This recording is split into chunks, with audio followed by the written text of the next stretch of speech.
আসসালামু আলাইকুম। আজকে হচ্ছে ছানার জিলাপি বানালাম বাসায়, একদম দোকানের মতো করে, আর খেতে খুব মজা হয়েছিল। তো আমি এখানে 1 কেজি দুধের ছানা কাটিয়ে নিয়েছি লেবু দিয়ে সুন্দর করে, আপনারাও নেবেন এভাবেই।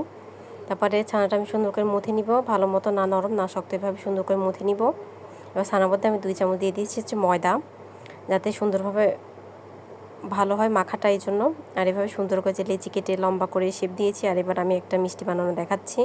এভাবে সুন্দর করে জিলাপি মিষ্টিটা আপনারা বানিয়ে নেবেন, আর মিষ্টি 2 মুখটা সুন্দর করে একসাথে টাস্ট করে দিবেন, যাতে খুলে না আসে ভাজার সময়। যে আমি একটা বানিয়ে দেখালাম, আপনাদের আরও একটা বানিয়ে দেখাচ্ছি আমি। যে আরও একটা বানিয়ে নিলাম, সুন্দর করে মুখটা গোল করে শেপ দিয়ে এই লাস্টের মুখটা লাগিয়ে দিন, যাতে খুলে না আসে। এবার আমি এগুলো সুন্দর করে ভেজে নিব তেলে। এই যে একটা একটা করে সুন্দর করে উল্টে পাল্টে ব্রাউন কালার করে ভালো মতো ভেজে নিব।